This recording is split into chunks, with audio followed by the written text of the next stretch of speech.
producteur n'est pas forcément une personnalité célèbre telle Sol Hurock ou Bill Graham aux États-Unis. Son rôle peut être assumé par un organisme, théâtre régional, société de concert symphonique ou établissement semi-public. Les artistes prennent souvent la responsabilité de produire eux-mêmes les spectacles, notamment pour des opérations de faible envergure. Un théâtre local peut ainsi assumer toutes les tâches de production et prendre tous les risques financiers. Lyon. Ces groupes, qui ne peuvent espérer attirer qu'un public relativement restreint, limitent leurs investissements en conséquence. Quand les investissements sont très lourds, le spectacle devient une entreprise où des gens sont engagés pour des emplois de nature et de durée variable, dans le cadre du système de travail indépendant évoqué au chapitre précédent. Et là, le producteur est indispensable, car c'est lui qui s'occupe de réunir toutes les personnes appelées à coopérer, après quoi le projet peut être mené à bien et déboucher sur une série de représentations dont les recettes équilibrent l'investissement initial. Certains des organismes sont permanents, par exemple des troupes de théâtre ou de danse, des orchestres symphoniques ou des compagnies lyriques. Comme leurs programmes font une large place à des œuvres connues et depuis longtemps appréciées du public, ces institutions n'ont pas de mal à se constituer la clientèle qui leur convient. Les difficultés surgissent quand des artistes du groupe ou les responsables de la programmation veulent coller davantage aux tendances récentes de leur monde de l'art et présenter des œuvres plus contemporaines ou expérimentales pour lesquelles il n'existe pas de public tout trouvé. Les artistes qui éprouvent ce désir pensent qu'en créant de telles œuvres, ils monteront dans l'estime de leurs pairs et des amateurs initiés, dont l'opinion leur tient à cœur. Mais l'œuvre est inconnue et expérimentale, et le public fidèle de l'institution se plaindra de son hermétisme. Dans les arts du spectacle, tous les groupes permanents d'une certaine taille heurtent à cette difficulté. Les ensembles plus petits, qui au moins de frais, peuvent au contraire se faire une spécialité des œuvres novatrices et attirer un public plus restreint mais assidu d'amateurs fervents. Une institution qui a fait ses preuves peut présenter des œuvres et des interprètes dans d'excellentes conditions, du fait même qu'elle a un public attitré. Toute œuvre symphonique présentée dans un concert de New York Philharmonique ou d'un autre orchestre aussi prestigieux se voit offrir les meilleures chances possibles de rencontrer un public. Les spectateurs qui achètent un billet sans avoir encore vu ou entendu ce pourquoi ils paient peuvent être déçus après coup, avoir l'impression qu'ils n'en ont pas eu pour leur argent et qu'on ne leur a pas donné ce qu'ils attendaient. Ces griefs se fondent tous, d'une manière ou d'une autre, sur un ensemble de normes artistiques communément admises et sur une conception tout aussi répandue de ce que l'on peut avoir pour son argent. Les spectateurs qui paient le plein tarif pour assister à un concert ou une pièce de théâtre qui ne dure qu'une demi-heure ou ont l'impression qu'on les a volés. Quand un acteur de second plan remplace une vedette, beaucoup de spectateurs demandent à être remboursés. Une œuvre trop avant-gardiste pour son public provoquera un tollé. Le public américain est assez courtois avec les artistes médiocres, mais dans d'autres pays, les spectateurs peuvent faire de l'esclandre quand ce que l'on leur présente n'a pas la qualité attendue. L'insolence du public d'opéra en Italie est légendaire. Les producteurs ont des rapports beaucoup moins personnels avec le public de leur spectacle que les marchands avec leurs clients, mais ils s'attachent de la même façon à enseigner à ceux qui le désirent comment apprécier les œuvres dont ils assurent la diffusion. Ils ne peuvent compter sur un public qui, à l'instar des mécènes royaux du temps jadis, ne se contente pas de soutenir les artistes, mais connaît assez bien les conventions artistiques pour prendre part lui-même au spectacle. Les artistes et le public d'aujourd'hui ne partagent plus une telle culture de classe, et la capacité d'apprécier les arts du spectacle suppose, comme pour les arts plastiques, une culture et un raffinement qui font souvent défaut aux gens en mobilité sociale. S'ils doivent acquérir cette culture, c'est à ceux qui distribuent l'art qu'il incombe de la leur apporter. Les intermédiaires qui assurent la commercialisation de l'art offrent de la sorte aux artistes des occasions de présenter leur travail à un public dont ils ont formé le goût. L'intégration des artistes dans l'économie de leur société et la capacité de vivre de leur art en dépendent. Pour une comparaison des systèmes de distribution dans le monde de la musique et des arts plastiques, Zollberg. Les industries culturelles. Paul Hirsch désigne par industrie culturelle les entreprises commerciales qui fabriquent des produits culturels à diffusion nationale et internationale, pourrions-nous ajouter. Il parle aussi du système industriel de la culture composé de tous les organismes qui s'occupent de filtrer les nouveaux produits et les nouvelles idées émanant du personnel créatif du sous-système technique est transmis au niveau administratif et institutionnel d'organisation. Pour reprendre son analyse, ces organismes s'adressent à de très vastes publics dont ils ignorent presque tout et ne peuvent par conséquent prévoir les réactions malgré toutes les études de marché lancées comme autant de coups de sonde dans l'inconnu. Nul ne peut savoir à coup sûr à quelle convention ce grand public est sensible, ni quelle représentation socialement déterminée de la culture et de l'art peuvent gouverner ses choix. D'où l'impossibilité de réaliser ou de susciter des œuvres qui s'adaptent au goût d'un public. Hirsch cite un porte-parole de l'industrie du disque, industrie culturelle par excellence. Nous avons fabriqué des disques qui semblaient avoir tout ce qu'il faut, artistes, chansons, arrangements, promotions, etc., pour garantir à l'arrivée une vente de record. Eh bien, ils ont fait un flop retentissant. Par contre, nous avons produit des disques pour lesquels on prévoyait un succès modeste et qui sont devenus des tubes. Riff, 1964, cité par Hirsch, en 1962. Hirsch remarque pour finir que ces industries adoptent des stratégies diverses afin d'affronter cet environnement incertain, notamment la prolifération des attachés de presse qui font parvenir les produits aux détaillants et aux gens des médias susceptibles d'influer sur les ventes. La surproduction de nouveautés assortie d'une distribution sélective et le noyautage des médias. Les industries culturelles les plus caractéristiques des sociétés contemporaines sont l'édition, le disque, le cinéma, la radio et la télévision. On pourrait croire que ce sont des industries récentes, nées des inventions techniques qu'elles exploitent. En fait, tous leurs aspects essentiels existaient déjà dans l'édition anglaise de la seconde moitié du XIXe siècle, Sutherland, sur lequel je me suis appuyé pour aborder ce sujet. Les éditeurs de l'époque victorienne mirent au point un système de distribution fondé sur des prix élevés et une offre réduite. Les énormes bibliothèques itinérantes absorbant une grosse partie du volume des ventes pour tous les romans. En général, les romans étaient publiés en 3 volumes.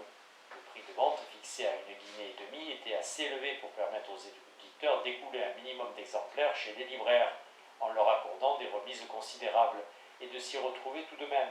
Sutherland cite l'exemple d'un roman intitulé Zaidi, d'une certaine Madame Oliphant, que les éditions Blackwood publièrent en 1856. Elles firent imprimer 1578 exemplaires pour un prix de revient de 358 livres sterling. Elles vendirent à peine 496 exemplaires, qui rapportèrent 535 livres et 10 shillings. Ainsi, en gardant sur les bras les 2/3 du tirage, l'éditeur était rentré dans ses frais. Sutherland ajoute qu'une des explications de l'âge d'or du roman anglais réside dans la surabondance même des romans à cette époque, dans le fait que les éditeurs pouvaient accueillir un grand nombre de talents littéraires candidats à la réussite. Sutherland. En d'autres termes, il était si facile de faire une opération blanche, sinon rentable, que les éditeurs pouvaient se permettre de publier une multitude de livres. L'encouragement que cela procurait aux aspirants romanciers aboutit à une prolifération des talents révélés.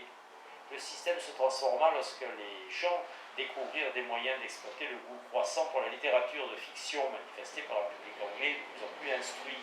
Sutherland évoque plusieurs méthodes, dont la création de grandes bibliothèques de prêt et la réédition immédiate des œuvres complètes de certains auteurs. 2 autres méthodes, la parution en feuilleton dans des revues et la publication en fascicules mensuels, permettaient d'imprimer et de diffuser un roman au fur et à mesure de sa rédaction. L'auteur et l'éditeur pouvaient alors tenir compte des réactions du public en préparant la suite du livre. Le cas échéant, on pouvait tuer dans l'œuf un roman mal accueilli par le public. Il suffisait de ne pas écrire ou publier la suite.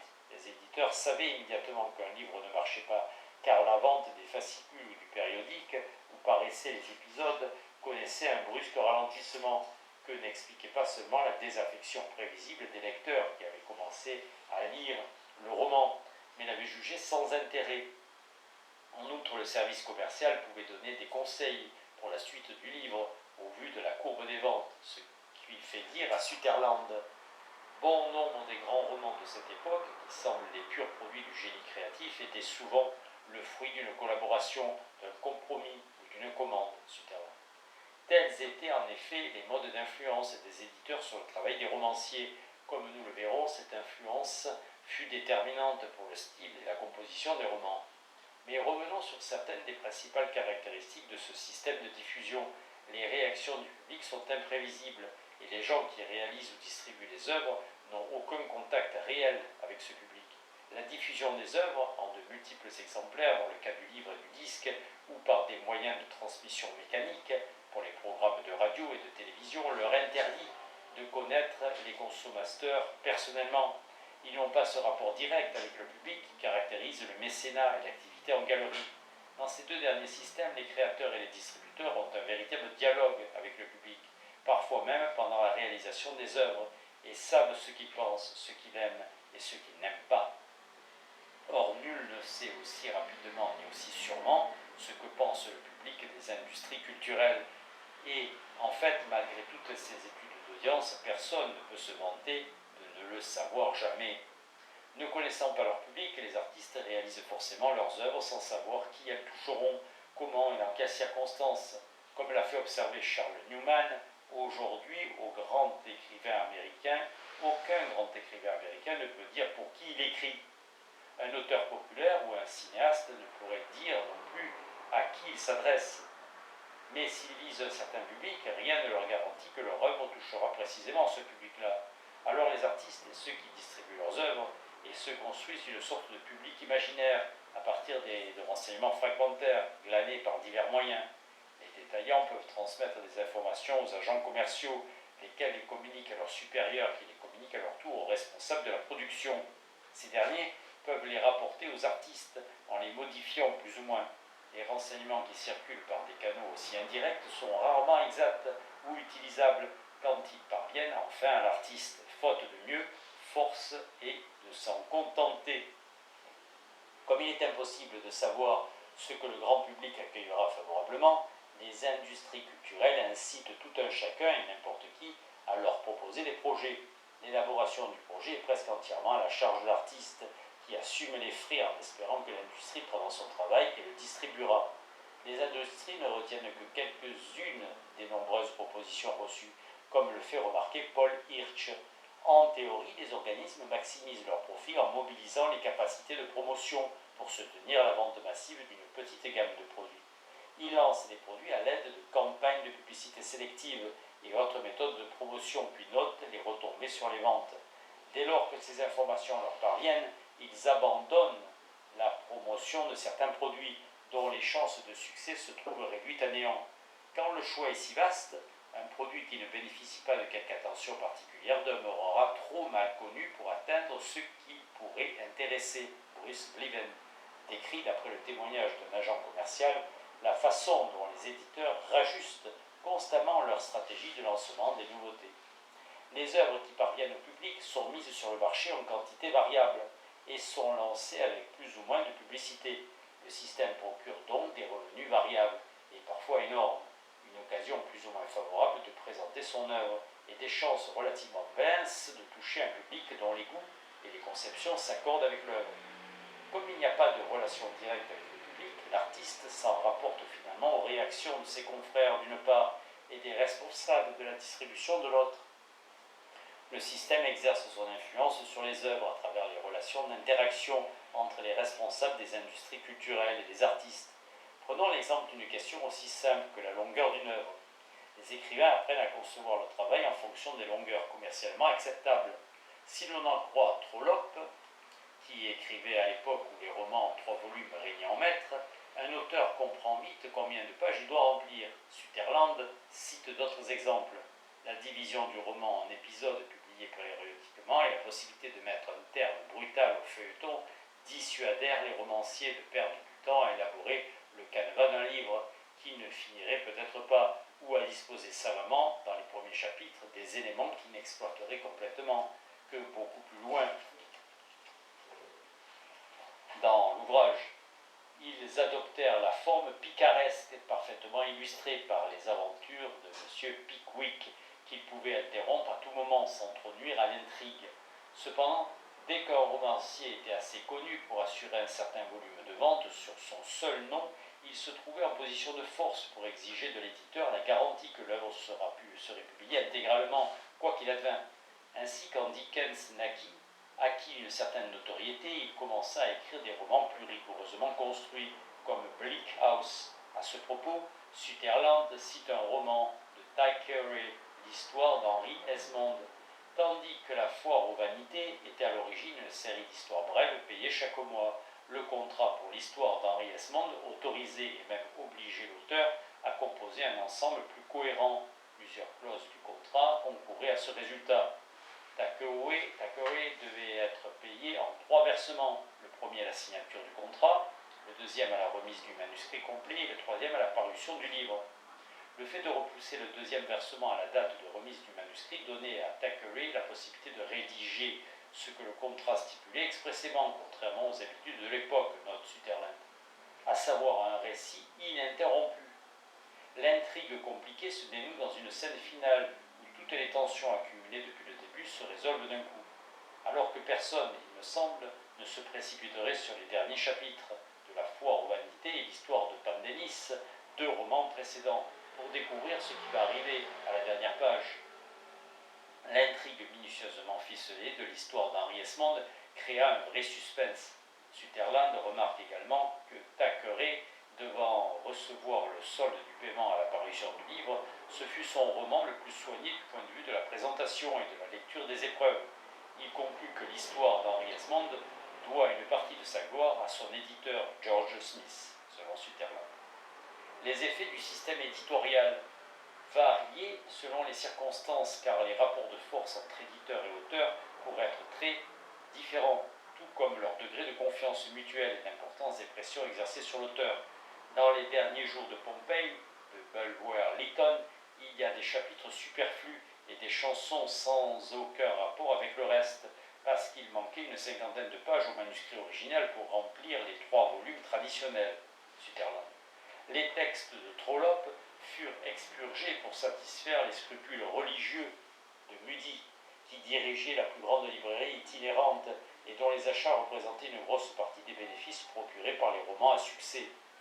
Barbara Rosenblum brosse un tableau quelque peu différent de la photographie d'art contemporaine, qui nous rappelle que l'art n'est pas totalement assujetti au circuit de distribution, contrairement à d'autres formes de travail. En comparant les clichés de photographes d'art avec ceux de photographes de mode et de presse, elle montre que dans ces 2 derniers cas, le contenu de l'image est déterminé par les canaux qu'elle emprunte. Les photos de presse reflètent les choix des rédacteurs en chef dans leur sujet comme dans leur style et les caractéristiques des procédés d'impression dans leurs aspects matériels. Les photographes de mode, eux, se plient entièrement au désir exprès du client, qui est souvent présent au moment de la prise de vue. Quant aux photographes d'art, ils ont affaire à un système beaucoup plus souple qui autorise une plus grande variété d'œuvres. De fait, la photographie d'art contemporaine présente une grande diversité de styles et de sujets. Les exigences des industries culturelles engendrent une uniformisation plus ou moins importante des produits, qui traduit moins un choix des auteurs des œuvres que les propriétés mêmes du système.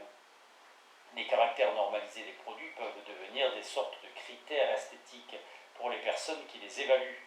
S'ils font défaut, l'œuvre sera taxée d'amateurisme. Les émissions des grandes chaînes de télévision nationales ont une sorte de perfection technique qui sert de référence pour juger les autres chaînes, même si cette perfection crée des contraintes dont les téléastes indépendants souhaitent s'affranchir. Un livre qui n'a pas des marges régulières sur la droite semble bâclé, et un film était pauvre quand il n'a pas eu un budget suffisant pour offrir à l'écran cette sorte de réalisme luxueux que l'on prise tant à Hollywood. L'art et la distribution. Les artistes produisent ce que le système de distribution peut prendre en charge, non que l'on ne puisse rien produire d'autre. Certains artistes, en effet, renoncent aux possibilités de soutien et de promotion caractéristiques d'un monde de l'art donné pour produire d'autres sortes d'œuvres. En règle générale, le système ne distribue pas leurs œuvres. Ces artistes restent inconnus ou donnent naissance à de nouveaux mondes de l'art qui se constituent autour de tout ce que le système en place laisse de côté. Ces nouveaux mondes axent souvent leurs activités sur la création de nouveaux circuits et méthodes de distribution. Certaines œuvres s'adaptent à tous les systèmes et inversement, toutes les œuvres pourraient s'adapter à certains systèmes qui n'existent pas forcément à l'instant considéré. Charles Newman s'inscrit en faux contre ceux qui prédisent la mort prochaine du roman en tant que forme littéraire. Pour lui, le coût de production et de communication et de commercialisation de ce que nous faisons, les romans, a tout bonnement englouti la marge bénéficiaire de l'industrie. Et cette maladie-là a trop longtemps été masquée par des théories sur l'agonie de cette forme littéraire et toutes ces métaphores de maladie au stade terminal de l'humain. Il ne s'agit donc pas de dire que des œuvres ne peuvent pas être distribuées, mais que les institutions actuelles ne peuvent pas ou ne veulent pas les distribuer. Celles-ci mettent donc un frein à l'évolution, comme le font toutes les composantes institutionnelles d'un monde de l'art, en incitant les artistes à ne produire que ce qu'elles prennent en charge et dont elles tirent tous les profits. Comme nous allons le voir, une évolution se produit tout de même, à la fois parce que des artistes dont les œuvres ne cadrent pas avec le système existant et s'en trouvent donc écartés essaient de créer d'autres systèmes, et parce que des artistes consacrés utilisent leur pouvoir de séduction sur le système existant pour lui faire accepter leurs propres œuvres non conformes.